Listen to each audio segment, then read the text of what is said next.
Welcome back. I have a fun treat for you today, or at least it's a treat for me, because I get to talk to one of the athletes that I work with publicly. I do not talk about the athletes that are in my corral, I guess you'd say, unless they give me explicit permission to do so. So I would never out an athlete unless they say, "Hey Tim, let's have a conversation and record it," which is what happened. So I'm about to introduce you to Alyssa Amos Clark, who is one of the top female ultra runners in the world. We've been working together for about 18 months now, and she has been knocking it out of the park consistently. Last year, she was 11th female at UTMB, the Ultra Trail du Mont Blanc, which is essentially the World Championships of long distance trail running. Then she won a 100-miler in Puerto Vallarta, Mexico. She broke the course record and won the Hurt 100 in Hawaii, becoming the first female ever to break 24 hours in a very difficult course. And then most recently, she was second place to Courtney Dauwalter in the Lavaredo 120K in the Dolomites of Italy, another very difficult course. Anyway, this is not an interview so much as it's a conversation about coaching and about what an athlete might engage with mentally when they approach a race, when they're in a race, and what happens after the race when they unpack what happened and then plan for the future or modify their training if needed. So I hope you find value in it. And without further ado, here is Alyssa Amos Clark.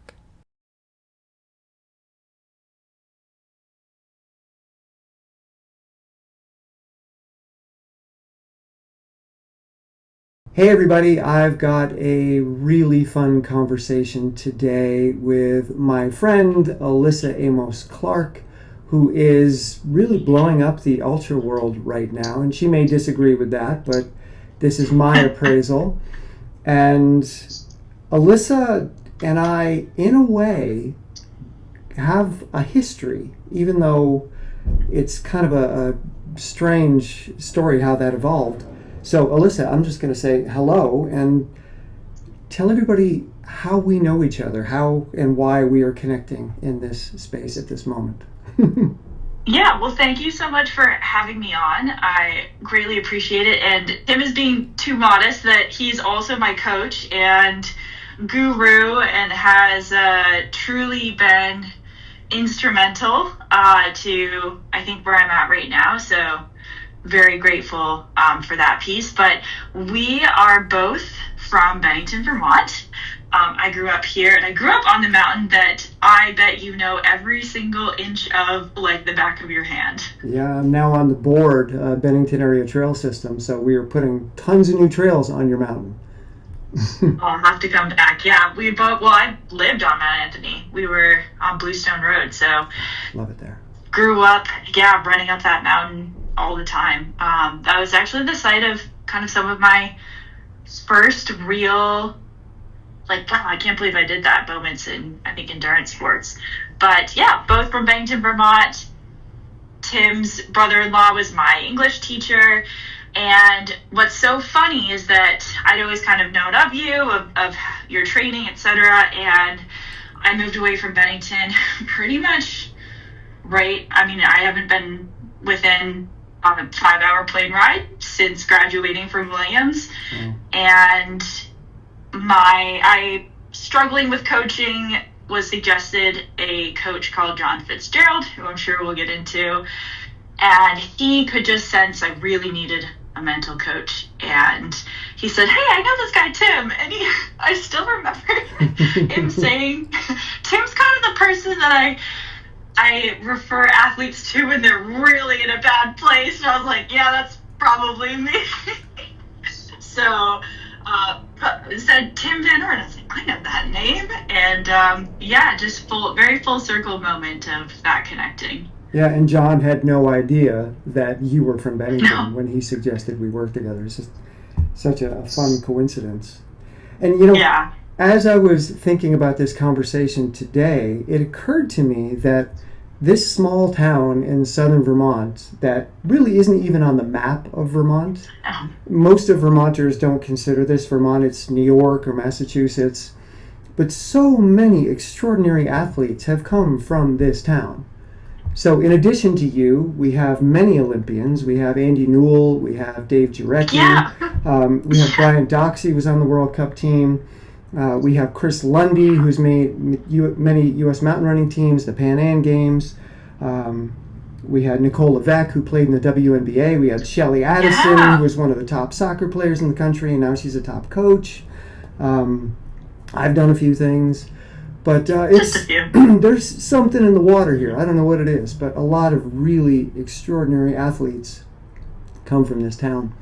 And I had an idea when I moved back here that I was going to turn this into the trail running hub of the United States. Like, that was my goal, because the resources here are extraordinary and growing all the time. And nobody knows about it. It's such a great place, excuse me, to live and train, but it's really off the radar. So, I mean, every time that my parents actually no longer live. Well, you see my dad. My dad corners you. Yeah. We love you, Dad. We love you, Dad. You love to chat. He knows that. My dad lives part-time in Bennington still because his business is here, but they're more in Maine now. But every time I would come home, they're up in Booth Bay. Every time I would come home, I would just go, I had no idea what I had. Like, there's such good training. And, I mean, good climbs. You got the long trail, the AT. I mean, same. Like, so many trails. Technical footing, like, technical downhill running has always been a love and a strength of mine. And it comes from growing up. Yeah. Being able to run those and thinking nothing of it versus so many of other athletes I see really struggle. And I'm just so thankful for where I grew up and what we had access to. Yeah, learning to dance on the rocks and roots of the AT that skill will take you a long way. So I'm right there with you. So let's go back to John for a moment, because John is a key figure in this conversation and what you and I are doing moving forward. And one of the reasons that I love working with John is that he gets it. He gets the idea of compassion. In fact, when he and I first started chatting back in 2020, most of the conversation was around, can you be an ultra runner at a high level and be compassionate at the same time? Is that a possibility? And if not, what can we do to engage in some form of harm reduction so that people aren't really doing something to themselves that's going to have serious long-term consequences? So what does that look like? It's a great sport, but let's make sure that people are surviving it, so it doesn't become like football or boxing, where, hey, you had a great career, but then the rest of your life is really is rough.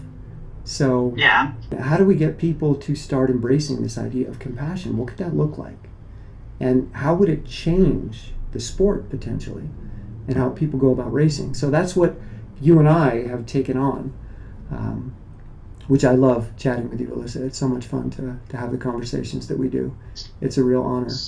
Well, I'm glad, because sometimes I'm like, oh my gosh, Jim, I've kept you on for 2 hours. No, I love every minute of it. So you describe me as a mental performance coach. To be honest, it changes all the time, where I'm like, mental performance, like brain, gosh, I think I mostly use mental performance, but I have changed it. Every single time I go to talk about you, I pause for a second to think about how to explain what we do.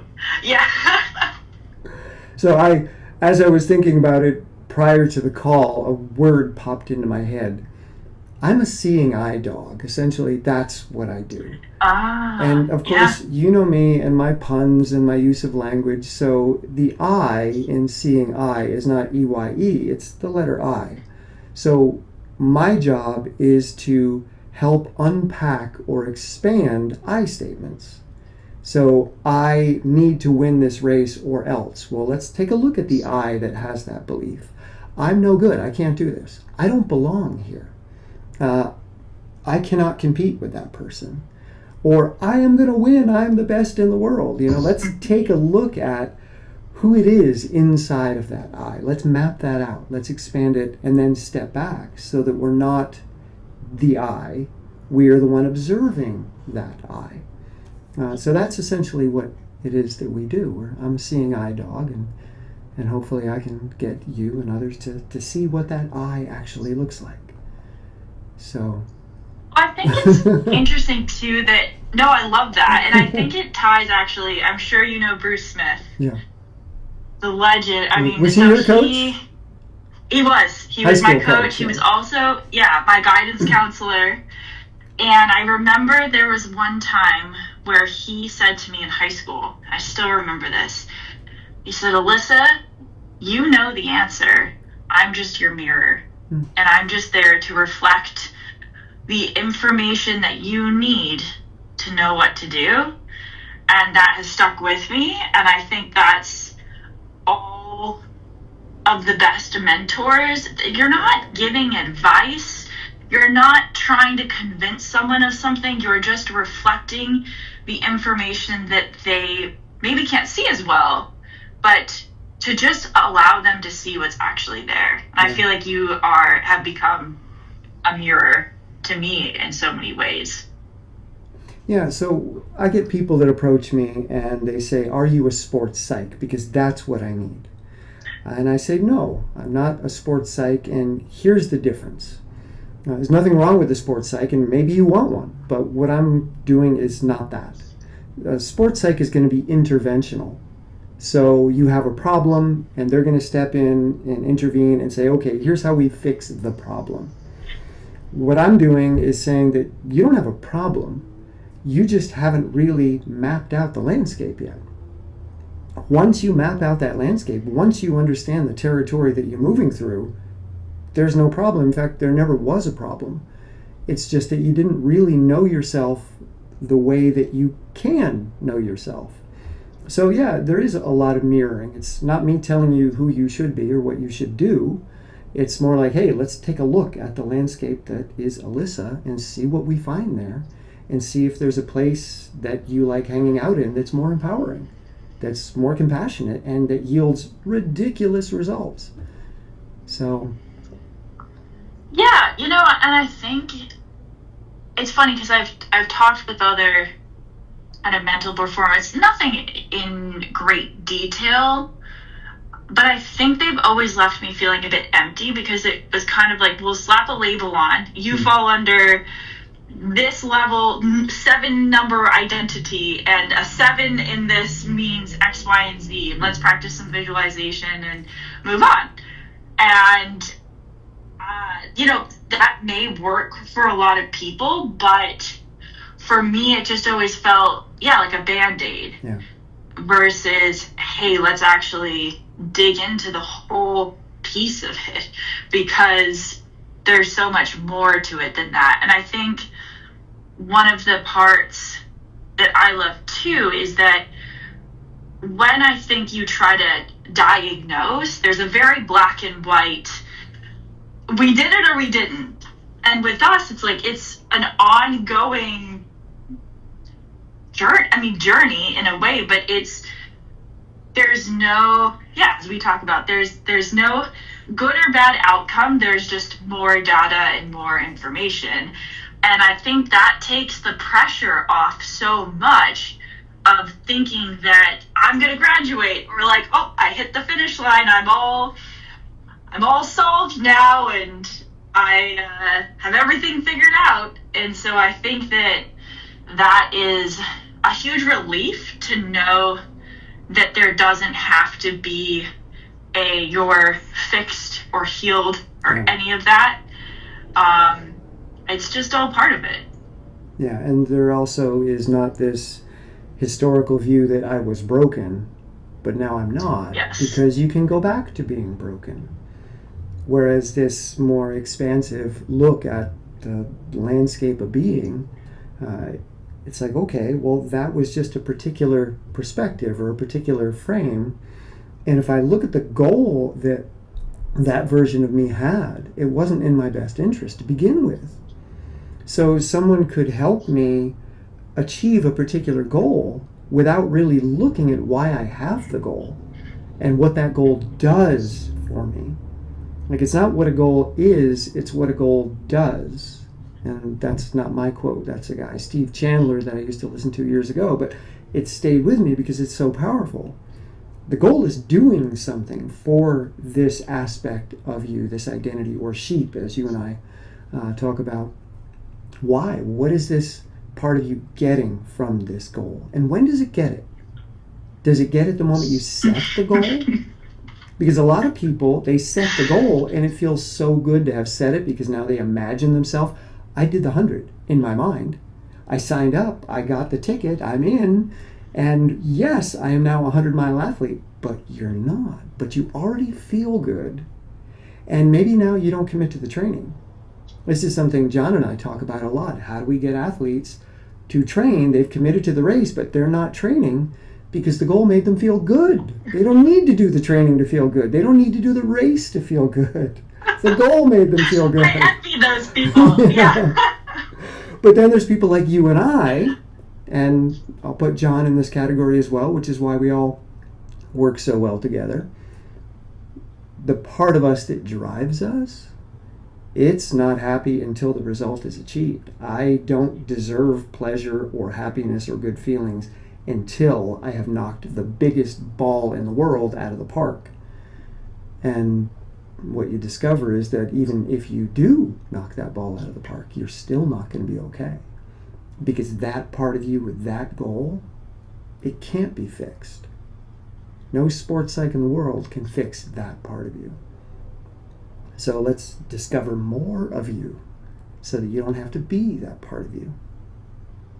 And that's the work. Yeah. And we've talked about the idea of contentment, and I was like, well, I just gave up on it because I knew there was some time in the last few years, probably 8 years ago, where I just went, that's never going to happen. I'm just not that person. I'll never be able to be content. And I wish, we were on a phone call, but when I asked you whether that was something worth striving for, and you said yes, my jaw was on the ground. So, but now I think about contentment a lot differently. I think about what we discuss as a definition where it comes from the tension of working hard. Like, that the contentment is in the tension of working hard, of going out on that run, and like that's actually my joy. That's where I get it from, not so much I accomplished the thing. And so now it's kind of nice to think of it that way. Yeah, so another way to describe that would be as an infinite game. So you have finite games which come to an end. There was a particular result I wanted and needed, and if I get there, everything will be great and I can live happily ever after. An infinite game, which is not a fairy tale, is one in which the game never stops. And in fact, it starts permeating into everything that you do, and life itself becomes a game. So it's not that you have your ultra runner hat, and then you have your family hat, and your writing hat, or whatever else you want to wear. It's that, no, all of it is part of this big game that I'm playing. And yeah, you just nailed it at a race, which we're going to talk about in a moment, but that's not the end of the story. That's just one play in the game. That's not the game itself. Go ahead.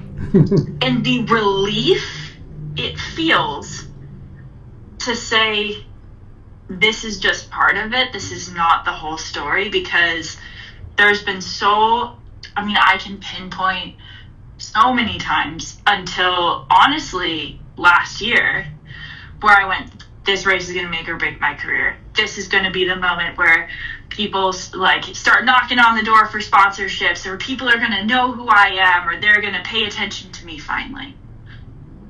And let me tell you, A, it doesn't work like that. And B, that is a horrible way to approach a race. It's not fun. There's no fun that can be had when you tell yourself, this one outcome is going to be the thing that changes my life. That defines me. that defines me. Yeah. And I mean, we talked about it before Hurt.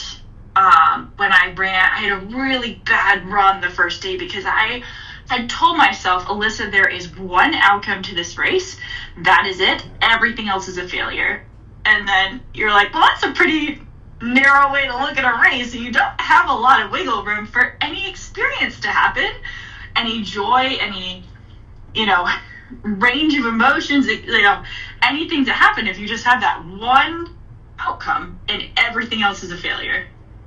It's kind of like an arranged marriage where you haven't met the person yet. You haven't had the opportunity to really see what this experience is going to be like. It's already been determined. So we're stepping away from the result and into the process. And in that particular moment, you also had a lot of people chiming in your ear, you're going to break the record. So you entered that race not just with that I need to do well, but everybody is expecting me to break the record in this race.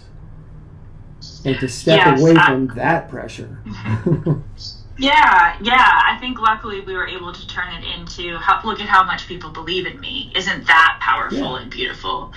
But yeah, there was a lot. There was a lot of pressure. I felt in many ways that I held the hopes and dreams of the Hawaii community that if there was going to be a woman to do it, it was going to be me. And it was very heavy. And then we were able to work through, actually, that's really powerful. But I do think, that was very interesting. I like being the underdog. That's where I tend to like to come from. And so when I'm the favorite and when the expectation is she can't do anything but this one outcome because of who she is, that can be challenging to me. When you approach a race, there's going to be preconceived notions about what you expect and what you think other people expect of you. And then there's going to be what's possible in that experience, which has nothing to do with those expectations. And I think this is where a lot of people really get stuck, is that they race inside of the expectations as if they're real boundaries or real guardrails that need to be honored and acknowledged. And they don't allow themselves to have the experience. There's just a binary. It's either I did what I expected or I didn't. There's nothing in between. There's just moving forward or backwards. There's no sideways. So that's what a lot of this work is about, if not all of this work is about, that expansion sideways into the moment. What else is happening? I have this story in my head of what the goal is and what I need to do. But there's also other things happening, like frogs, which you discovered in Italy, in Lavaredo. So let's talk about that progression for you. Yeah, absolutely. Well, I was just going to say, too, that I'll also often be like, Tim, we took a big step forward. And you're like, it's just a step. It's not, there's no, it's not as though I'm a better or more interesting or more worthy person because of any of these outcomes. It just is. I think that really helps separate your worth, even if it's like, oh, I did get a contract out of this race. Well, yeah, but that race is the accumulation of 20 years of endurance sports, not this one outcome. Just maybe that person was paying attention at that time, but it's all of those. Yeah, and something that you said after Hurt that really stuck with me, because it reminded me of my own experience. You expected people to be more excited about what you had just done. So you went into this race with so much pressure, so many expectations, But we found a way through that so that you could actually race the way that you want. And afterwards, it's like, oh my God, I did it. And this is going to change everything. But where's the buzz? Where's all the people that are super excited? Where's this world-changing shift that I thought would happen? Like, what's going on? Am I not as important as I thought? Or maybe this race isn't as important? Like, what's happening? Why didn't this change my life? From my own perspective, it's like, well, maybe there's no point to this. Maybe I'll never become worthy. Maybe I'll never be good enough. Maybe it doesn't matter what I do. Maybe it's me that's the problem. So yeah, that was such an interesting conversation with us. And I feel really thankful that I have someone like you that I can say that to, because that is in many ways, it seems really egocentric, and in some ways it is, because it was my ego saying like, hey, why isn't everyone paying attention?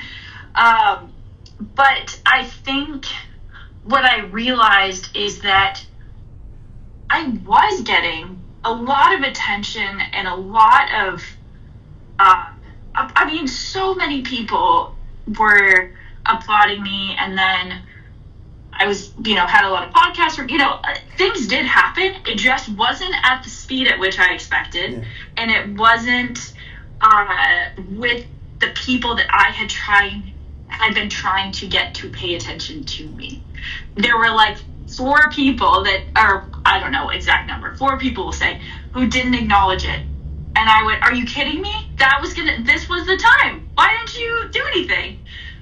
And, those people, I could maybe win UTMB and they might never acknowledge me. And I think after Lavaredo, just like, I don't need that. I don't need them to, because I know what I'm capable of doing. I love what I do. And there are always going to be people who do not pay attention to you, and that's okay. And maybe it's better.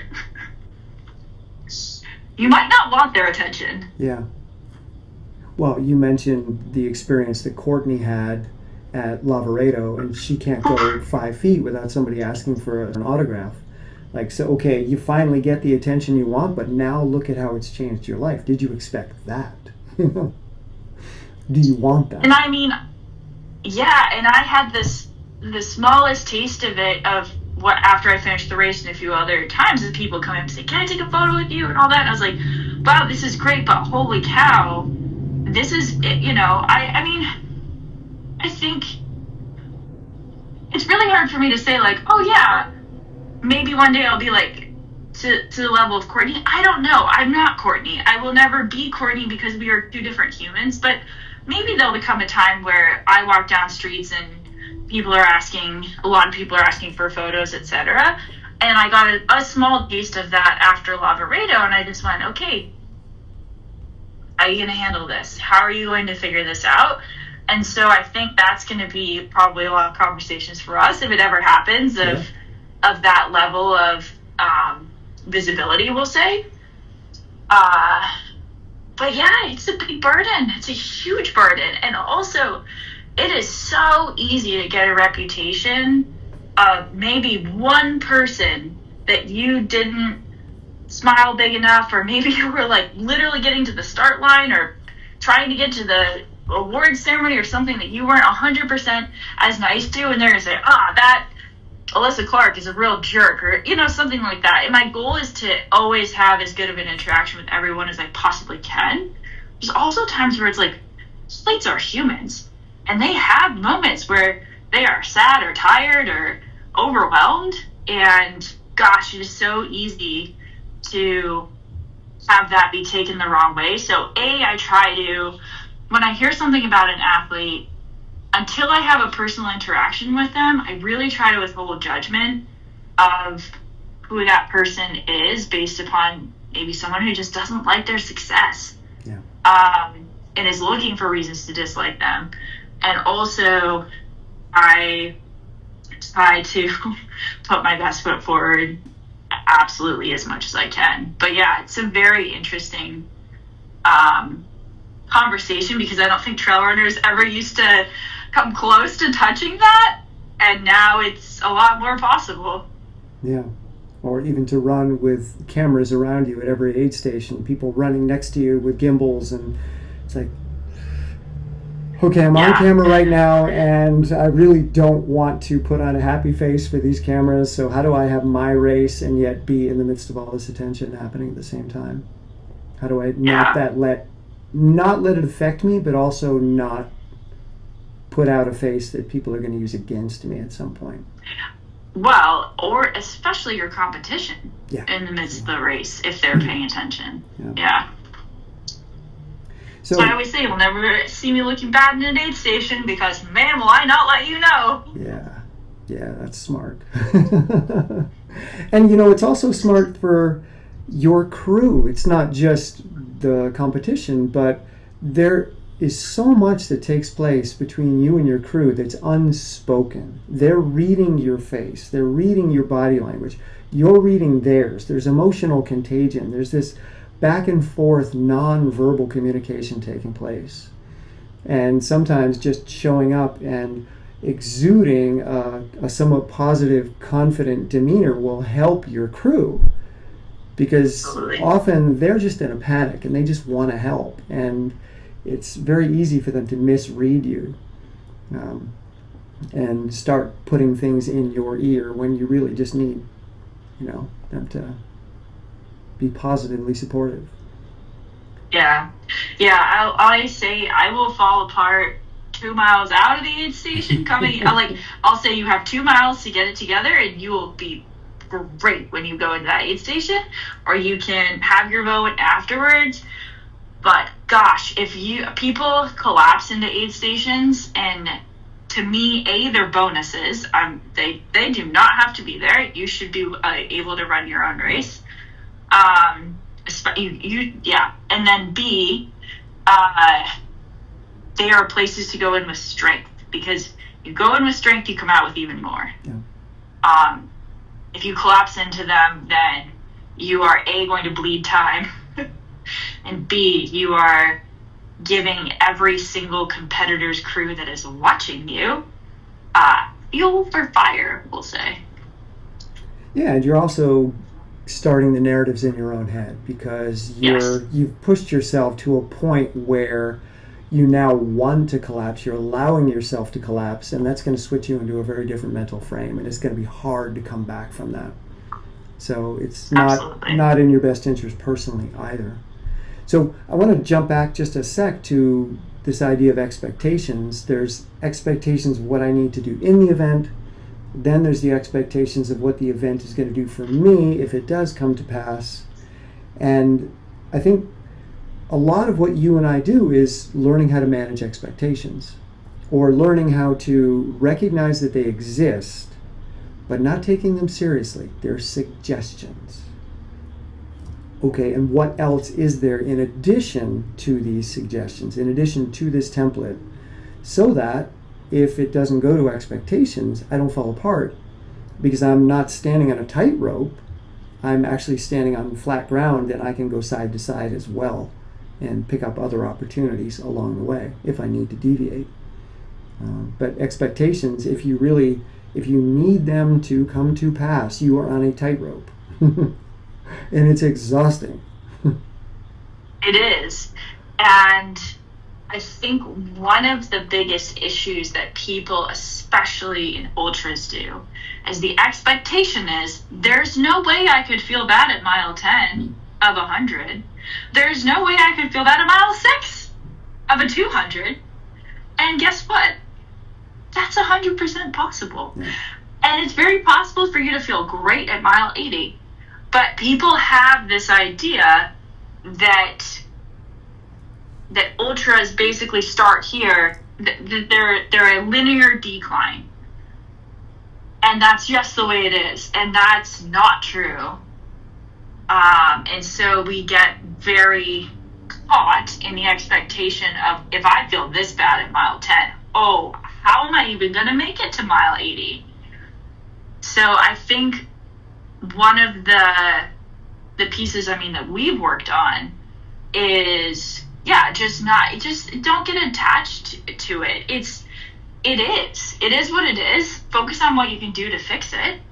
Um, you know, drink, eat, look at frogs, think about, you know, where you're at, what you can do well. And I think I said this before Lavaredo, because I was able to do it. Like, there's been a few races where I've really been able to do it, is that my mind goes almost into this just like problem solving machine where it's not trying to honestly like assess emotion to this, like it doesn't attach emotion. It's just like, oh, problem solve, and it just feels like this well-oiled, I don't like, machine's not really the right word because we aren't machines as humans, but it's just this dialed routine where nothing really surprises me to the point that it throws me off. And so I often come away from the races being like races that go really well of, yes, there's absolutely things that I can work on, but there were no massive peaks or valleys because I could solve them early enough before they became a peak or a valley, and I didn't get attached to the peak and go nuts. Like, for example, at mile 8 of the race, there was this massive cheering squad. It's the middle of the night. I'm in second place, which I wasn't planning to be, and people were going bananas. I mean, just there's a DJ, there's people screaming. I mean, it's so cool. But all I could think of was, oh crap, get your heart rate. Like, okay, you're going to get a little excited. That's fine. It's so early in the race. I know you're in second. We don't care about that because that wasn't, you know, we just don't, we're not attached to that.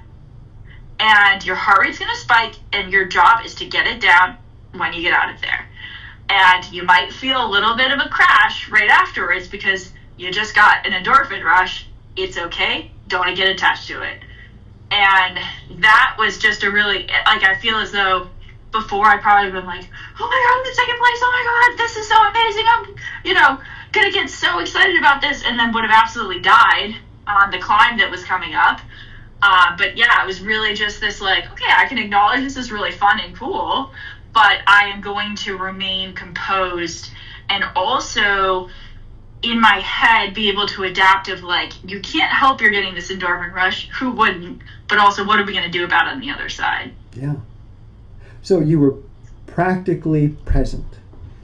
You were present yes, and thinking about such a good way. Yeah. Practical application of your present awareness in that moment. Like, okay, this happened, what do I do? This happened, what do I do? Rather than this happened, oh no! So there's always a, what do I do? So this is why we want to map that the experience. Am I right now just a person that desperately needs to get second place in this race? Is that all that I am? Or am I this wide, expansive awareness, consciousness that can say, okay, yeah, second place is happening, but all these other things are happening too. So let's make sure that I'm tuning into a lot of it so that I have a lot of tools in that moment that I can apply so that there are no problems because I'm not stuck as the person that needs to be second.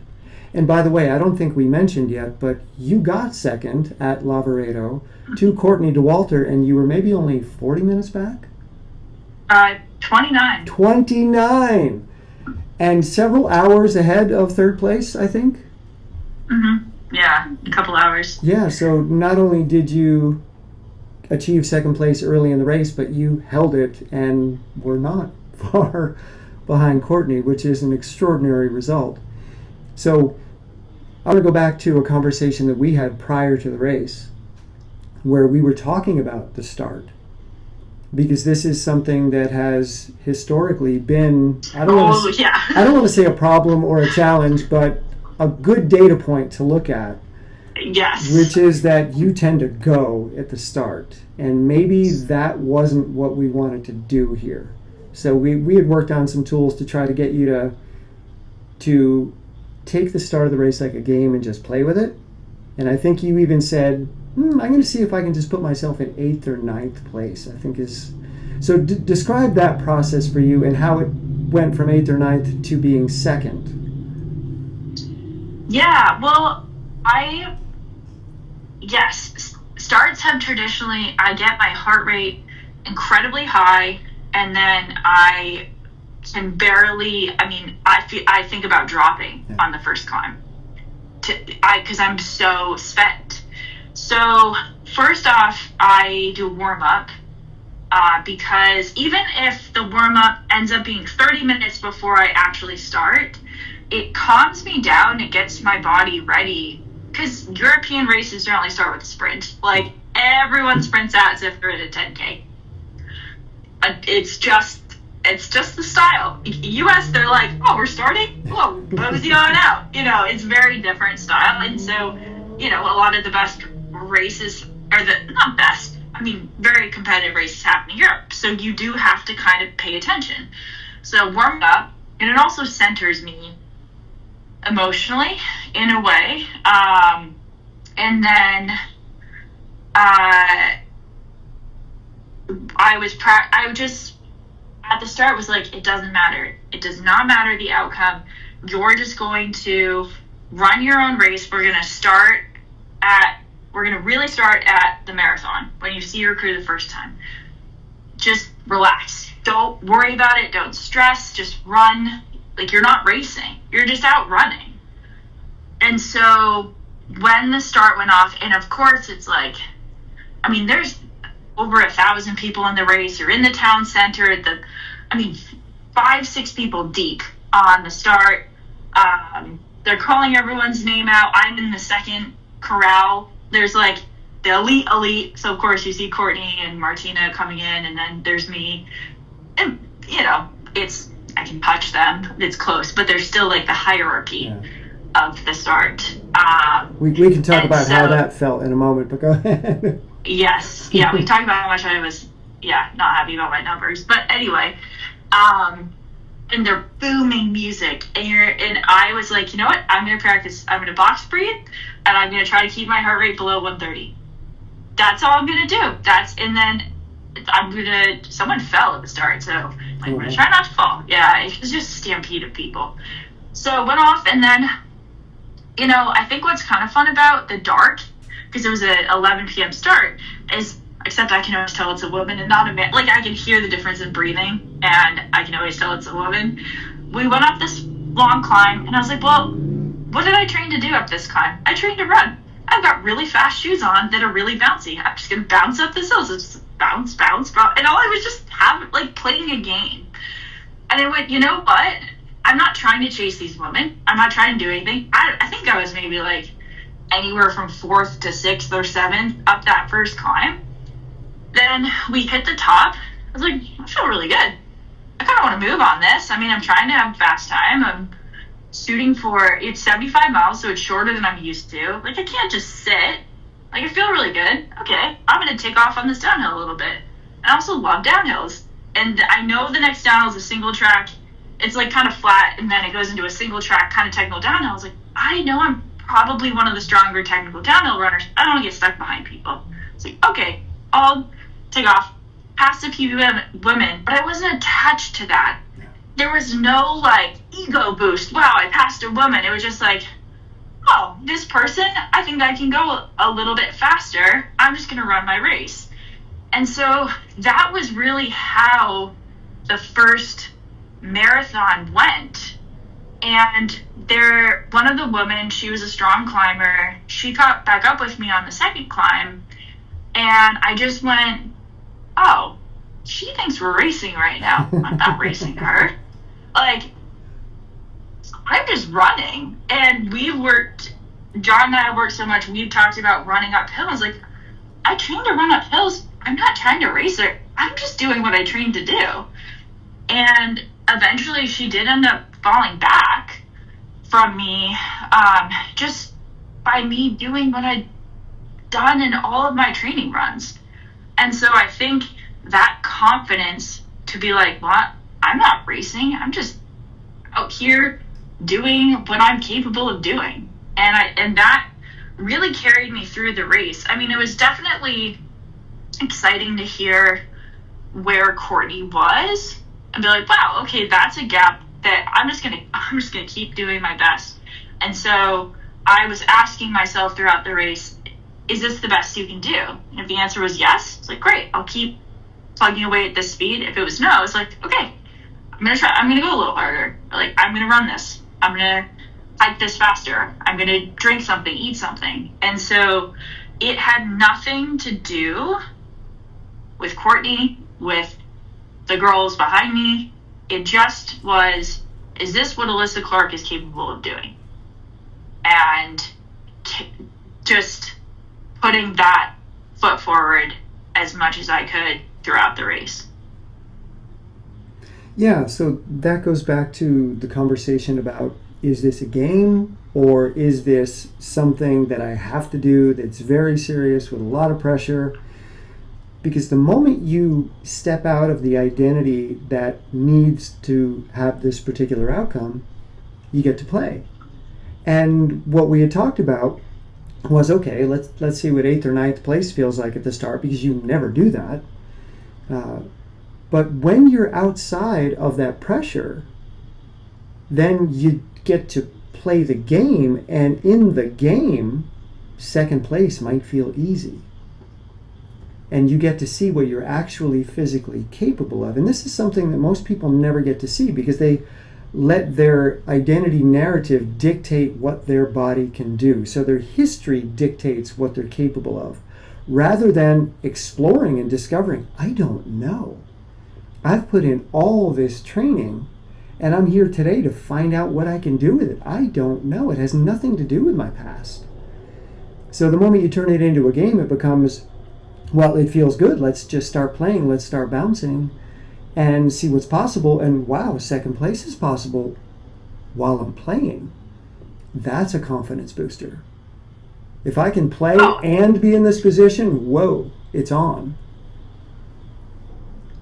Absolutely. I mean, that was exactly it. I was playing. Like, it was a game of just, yeah, that's possible. And it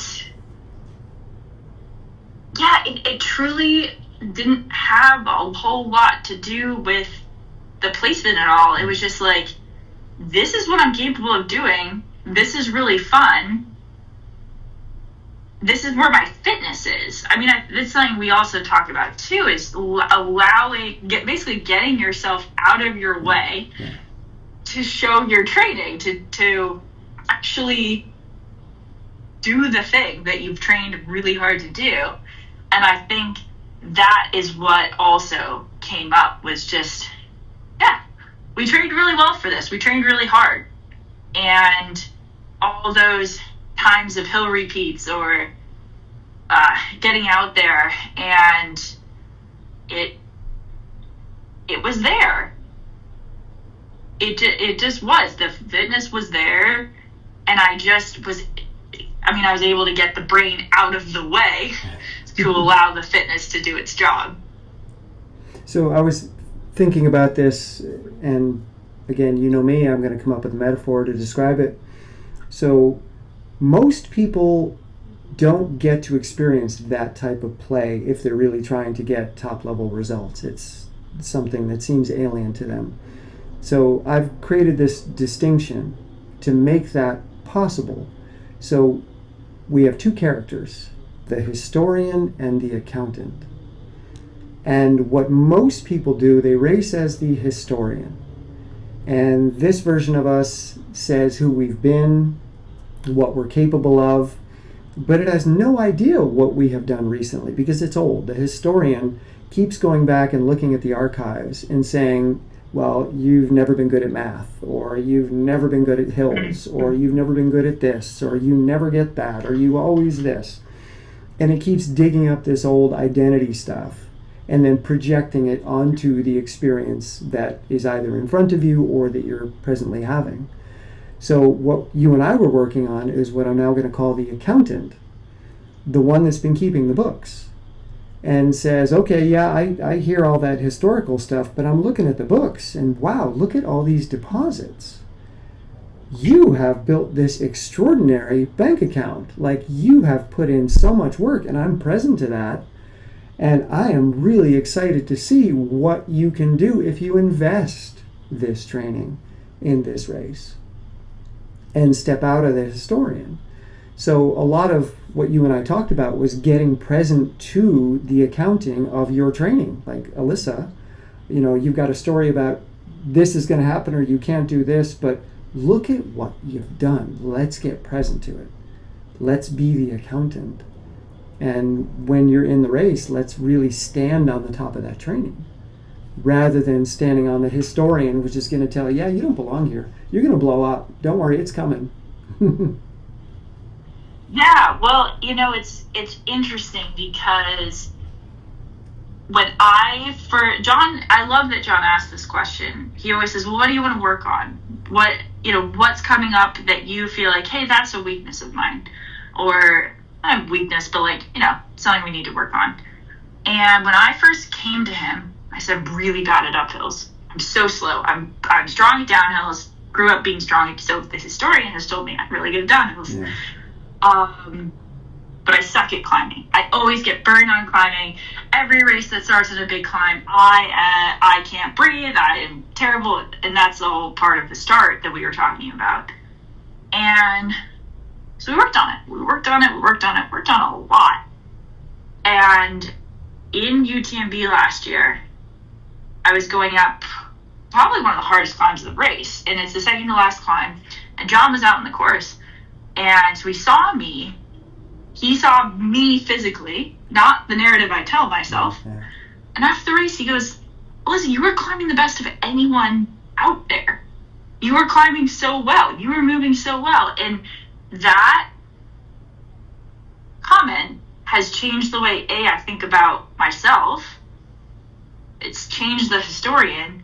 And B, I have, proof that I am actually pretty strong at uphills. That's actually a big strength of mine because we worked on it. So the accountant's like, well, yeah, you have so much data to back the fact that you are good at uphills. We're actually at the point where I have to start working on downhills again because we built that up so much, which is kind of fun. But it's crazy how I just had this historical conversation for 8-9 years of me being bad at uphills. So it's funny how him seeing just actual physical proof and me being like, well, John is incredibly kind, but John wouldn't tell me that if it wasn't true. So that changed the narrative a lot. And it also just during Lavaredo, I didn't think about the judgment of if I'm good at uphills or not. It was just, I trained to do this, I'm going to run up this. Or I need to hike for a little bit, but I'm going to keep trying. I'm going to keep pushing to jog as much as I can. And so it's funny when you just remove, he planted a different narrative. He changed the historian in many ways. But then also, the historian didn't even really matter in Lavaredo because that voice just wasn't there. Yeah, so that the transition is you start as a historian, we develop an accountant, and once the accountant has convinced you that you are safe, then you can play. It's okay, the game is on now, and you become the player in the game. And then it's I don't need to know who I am. All I need to know in this moment is, what does this feel like? Yeah. And what can I do with it? What am I going to do now? And let me tell you how freaking excited I am to play the UTMB game. Yeah. So, real quick, let's talk about your progression from UTMB last year through Hurt, through Desert Rats, which I'm going to throw in there, through Lavaredo, and now moving forwards towards UTMB. So if you were to kind of create an arc of how you have been transforming, what would that look like? Well, I would give this example. So I'll start. When we first talked, I had just DNF'd a race and changed coaches. John suggested talking to you, and I was like, I know I need this, but I was just really lost. like I had my confidence was absolutely shattered. I just felt like pieces everywhere, and so I knew that I knew you were this part of the solution, but I think that I was still really hurt. So my old coach had deeply hurt me in many ways. He trained me badly. The way he spoke to me was, quite frankly, wrong. And so I think I just was emotionally incredibly vulnerable and raw. And that translated to feeling incredibly down about my running. I didn't even enjoy running for a strong part of last year. I mean, it's my favorite part of my day, and I did not love it. So that's kind of where I came into things. I then tried to race 100K in Quebec. That I mean, there was 1,000 reasons why that wasn't going to go well, but the brain was one part of it. And I was talking to John after that race, and I was like, John, it's going to be a joke for me to stand at UTMB. How can I even go to UTMB and pretend that I'm going to do well? I should do TDS. I should not go. Like, there's no way I should go do this race. He's like, Alyssa, this is such a great opportunity. Just kind of give yourself a shot. Like, maybe you should talk to Tim again. And so, started talking to you. We started working together, like, officially. And when I got to Chamonix, there was a group run with the other on-athletes, and just like a community group run, and they brought in some of the on-athletes. And I was actually heading out to do a big 3-day. I was doing the route over 3 days, and so I really couldn't go, but I was so terrified to run with that group, I wouldn't have gone anyway. I was like, everyone's gonna realize that I'm a fake. I'm not gonna be able to keep up with everyone. I'm gonna embarrass myself in front of my on teammates. Like, I can't do a group run. I can't even do it. I'm gonna be so slow compared to everyone else. And then we started working for UTMB and ended up having, honestly, now that I look back at UTMB, I'm like, mentally, great race. Physically, horrible. Like, lots of things did not go well. My nutrition was a disaster. I don't think I had energy, basically, the last 30 miles. And I just, out of pure will and desire, finished it. But I ended up coming in 11th, running my A goal time. And then we did Puerto Vallarta, which was kind of just like a, oops, how am I running 100 miles? Here we go. That was a wild experience, but that was a really good, because when there's a really strong field, I can't obsess over one person. I'm like, yeah, everyone's strong. Everyone can have a good day or a bad day. But when there's 2 or 3 people and I rank myself of like, oh my gosh, if I don't come in this, that's an embarrassment. So we talked about that, because there was another girl who's quite strong that kind of showed up last minute, and I was like, what if I don't win, et cetera, et cetera. So that was a really good learning moment. And then Hurt, working through, as we talked about, the pressure and everything. And then Desert Rats, which, yeah, we can get into a bit more, was a DNF. That was also a lot of me trying to fight narratives that the historian that had been telling me a lot of information Lavaredo. And now when I think I'm going to be able to go to that group run this year, and I'm stoked. Can't think of a reason why I wouldn't go. I have no fear about keeping up with any of my teammates, with the group, etc. It's just like, wow, I get to see my friends. Yeah. And just thinking about how terrified I was a year ago to now being like, yeah, I believe based on the data that we have that I'm capable of running a really good UTMB. I ran a strong Lavaredo that based off of data, I'm like, yeah, anything can happen. You never know. That's part of the race. But like, I don't doubt now that I belong in that space. Because there is no way that I can say, I've tried, I'm still trying sometimes in my darkest moments. The Lavaredo was a fluke. It wasn't a fluke.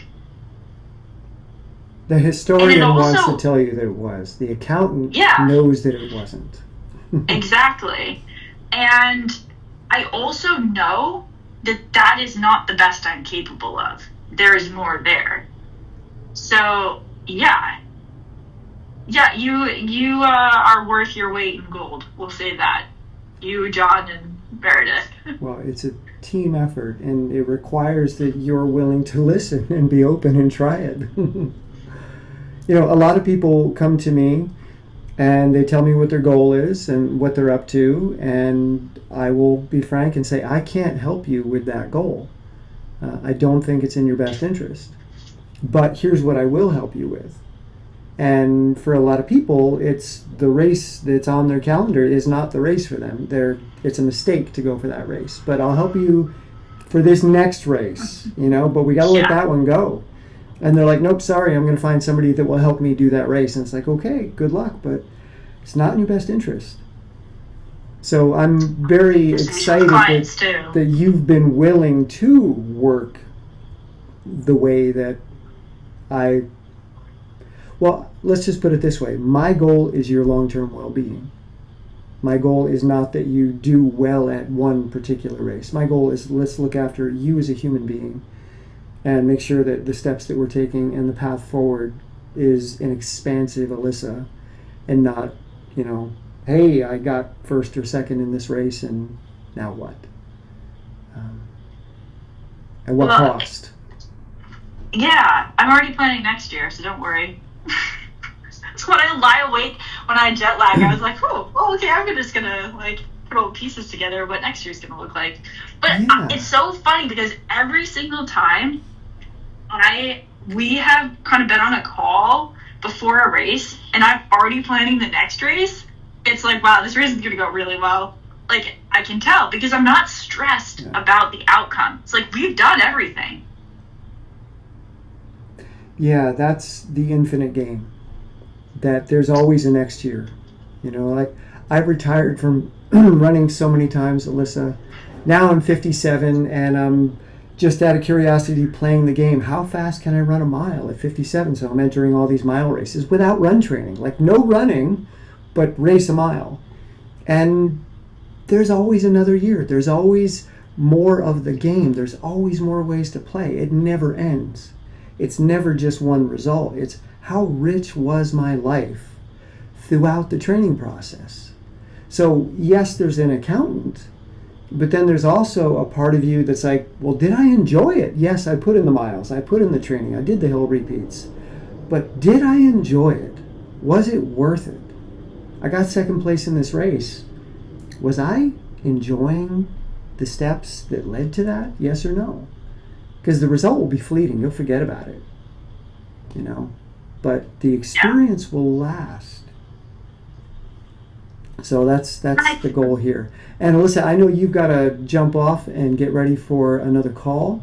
So is there anything? We can go let's just say we can go a few more minutes. Okay. Yeah, it's up to you. And it's just Meredith, so it's just Meredith. Well, as in, it's not like if it were a new client that I have to like prep for, but yeah, we just chit chat. Okay. So then I will ask you, I'll ask you a couple questions to kind of wrap this up. First, when you and I first started talking about this way of looking at things and how compassion relates to it, did it seem off-putting? Did it seem like there was no place for it considering where you were going? For a lot of people, it's tough to swallow the compassion pill. So I'm curious what that was like. How did this come into your life, and how much resistance was there to it? It made absolute sense. Yeah? So from the start, because I actually already knew it about myself. Yeah. In high school and college, I was a very competitive lacrosse player. I rowed at Williams for 1 year, and then I switched back to lacrosse. And when I was rowing, brought the worst out of me. I was the worst person. I would wish people would get hurt so I could get their seat. Wow. I would train with anger. Yeah. Not that I would never say that, but internally, these are the conversations I would have. You're not alone, by the way. Yeah. And my old coach tried to bring that out of me. We're gonna race so you can beat everyone, so you can prove you're better, so you can make Ultra Runner of the Year. Look at these honestly toxic male athletes as role models. You better, if you don't want it 1,000%, then you don't want it enough. Yeah. And I just went, no, that's not. I have been her, and I don't like her as a human. She's not a good person. She's horribly insecure and cruel to herself and the internal dialogue to others. And I have known what it is like to race with love and compassion. And that's when I raced my best. I mean, hurt in 2023, I ran with love. Just love. And it was one of the most fun races I've ever done in my life. And so when you said compassion, I went, oh yeah, that is where I run my best from. And I know what it's like to run from anger, from proving one's worth. And I just don't want to be that person. I don't like who I become. So the short answer is no. It made total sense, and actually is what I hope I continue to do the rest of my life. When I said that I'm a seeing eye dog earlier, which sounds ridiculous, but when we look at the eye that's running the race, it often sees a body as an obstacle. That your body is not you. It is the thing in the way of you achieving self-realization or self-actualization. Like, I have a belief, I have a goal, I know where I should be, I know where I need to be, and my body is the thing that's in the way.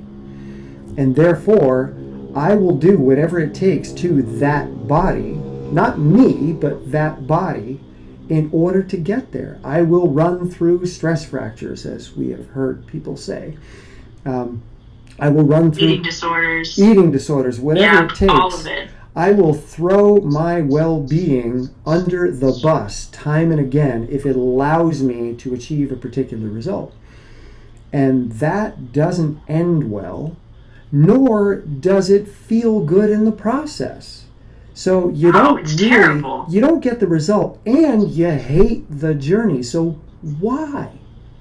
Why would you do it?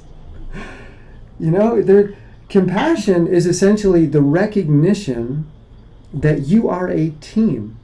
Now, it's not just the people around you that support you and make this possible, but it's also that you yourself are a team. I am a body. I am a history, an identity that feels a certain way, and there's many facets of that with my family, with my co-workers, with the various people, relationships, etc. So I have many sheep in there, each ruminating, chewing on different historical grass, and keep speaking the same, voices to me. But then we also have this present moment conscious awareness, and we have this ability to plan for the future and to imagine the future. All of that exists inside of this one thing called Alyssa or Tim. And when you start to recognize that ego is not the king or queen of the castle, that it's just a tool that this team is using, then it's like, oh, well, I've got other tools. And my body is not an obstacle. My body is not the enemy. Pain is not weakness leaving the body. Oh my God. Yeah. Pain is destruction of the body. And for whose benefit? So once you embrace this team concept, it's like, well, my body's part of the team. Why would I punish it? Like, the whole point of training is compensation from training, and that requires recovery. That requires gentleness. That requires, okay, I put in the work, now I got to back off and let my body do the rest. My mind got me to the workout. My mind helped me through it. Now it's my body's job to recover and compensate and grow. Let me really acknowledge and value that team member contribution. So, self-compassion is really just about, okay, my mind and my goals are just one small part of me. And if I can work with the various different components that make me as a totality, then I can be in conversation with my body in the race. Hey, body, what do you want to do right now? Do you want to bounce up that hill? Do you like that? Is that fun? Go, bounce, have fun with it. I'm going to go along for the ride while you bounce. And then it becomes this playful dialogue rather than push, push, push, suffer, suffer, suffer. So that's really how the compassion piece works in this. It allows you to be a team member on your own team rather than a dictator, authoritarian that's just saying, I don't care what you feel. This is what I want. Yeah. No, I mean, it's changed the way I think about fueling. When I fuel poorly, I go, oh, what a missed opportunity to be at my best, but also like, I'm sorry, body. Like, that wasn't nice. I'm still putting these demands on you, but I haven't given you the fuel to meet those demands. Exactly. Yeah. And then also I just started tearing up a little bit because we talked about this, but I had a really hard I was very sick as a kid, and then I went to Stratton Mountain School very sick, and someone from my school came up to the start line and was like, oh my gosh, I'm from SMS, I know you, I've been following your career. And so it like put me back into that, like, oh my gosh, that girl from SMS who came in last in races and was very sick and I couldn't trust my body.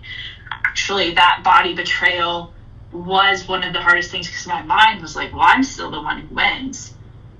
I'm still the one who's at the front. And my body said, well, but we're not there yet. I've been really sick. And that was a very hard disconnect. And so for some reason at mile 20 or so, the thought of 13, 14-year-old Alyssa came into my head. And instead of pushing her away or like ignoring her, I just said, I'll protect you. I said the words in my head, I will protect you. And I think it's funny, we've talked a lot about it, but I was talking to a friend about it as well, where I was saying there's kind of this duality I've had a lot in my life, where there was Alyssa before she was sick, and then there was Alyssa after she was sick. Yeah. And then there's also Alyssa who runs to prove her worth from who she was when she was sick. Yeah. And then there's Alyssa who runs with joy and gratitude for what I am able to do because of that experience, because of how grateful I am that I get to do what I love when that was not guaranteed. And he was saying, well, how do you remedy those? I'm like, well, on the good days, they all exist together and they're able to be compassionate. Yeah, there is that word, compassionate. And then on the rough days, one kind of the proving worth will come back, and there's that sheep, and the one who says that 14-year-old was an embarrassment, that she's still there and she's still telling me I'm not good enough. And so it was just so insane to me that during this race, in the middle of the night, that came into my head. Like, I'll protect you. Don't worry. That's a good instinct now. That's gold. Yeah, we've gotten better. That's gold. I call the development of that space the advocate, which you and I have talked about, the development of a character within us that advocates on our behalf. So rather than consciously taking on the voice of self-criticism, we consciously take on this advocate space where we're protecting, we're looking out for the various elements that we are. So, and just to give a little context, for those people that don't know what Stratton Mountain School is, SMS, it has produced so many Olympians, I can't even count, but right now you've got Jessie Diggins training there, Olympic gold medalist, arguably the best female cross-country skier in the world. You've got Ben Ogden there. Many Caldwells have come out of there. Caldwells. I know Izzy is a good friend of yours. Sophie was one of the best skiers in the world. Anyway, Stratton for decades has pumped out some of the best athletes on the planet, and you were there. And you don't go to Stratton unless you're already at a particular level with a particular goal. And to be around those people that are going to become Olympians and to have it taken away from you like that your historian has been writing that story for the longest time. And one of the reasons that you and I relate so well is that when I was a late teenager, I wanted to go to the Olympics. Dave Jarecki, my best friend, wanted to go to the Olympics. I had some challenges. I went into a deep dive depression, basically quit skiing, and Dave became a 2-time Olympian. And I watched myself decline as I watched him rise. And that's the life that I should have had. But who am I now? And I didn't pick up athletics again until I was 38. And this whole process was how that happened. But anyway, Alyssa, I know you've got to go, so thank you. We could talk for much longer. We can do this again because I have like 90 questions that I didn't even get to. So I really appreciate this conversation, and I appreciate you, and it's such a pleasure to get to work with you. And I'm really looking forward to how this game continues to evolve as we play it. Yeah. Well, I mean, I think you hear on all the podcasts and everything, I hope that I always give you credit. I try to, of, how much you've changed my life. I mean, truly. And the joy that I have for what I get to do and helping me to find that again, because it was gone. I'm not sure I would be here right now without the team that I've been lucky enough to build, and you are a major part of that. So, no, it's an honor, Alyssa. It really is. All right. Thank you. Yeah. Yeah. No. Yeah. So this is just the start. I always say that. I'm like, this is just the start. We're just starting to really play the game, and there's a lot more pieces to go. The infinite game. We didn't know it was a game, and now that you know it is a game, it's like, wow, how do I play this game even better? So that's it's so fun. All right, Alyssa. Awesome. I will talk to you soon. Be well. Yes. Have an extraordinary day, and thank you again. Of course. Yeah. Thank you for having me on. I appreciate it. It is my pleasure. All right. Have a great one. All right. And Alyssa, before you go, where can people find you? I know you write on Substack, so where can they find you? Yeah, I need to do that. I've been bad about the Substack. It's just there. It's just like, I just need to get it down. Substack, Theory in Motion on Instagram is kind of what I mostly do. And then Uphill Athlete is where my coaching is, or you can just write to me and we can figure out a plan.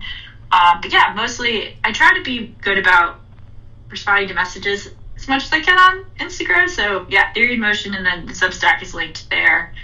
And I need to have you on the Uphill Athlete podcast as well, but I also host and produce the Uphill Athlete podcast. Awesome. Okay, thank you. So everybody All check right. out Alyssa. She's an extraordinary human being, and it's fun to follow what she's up to.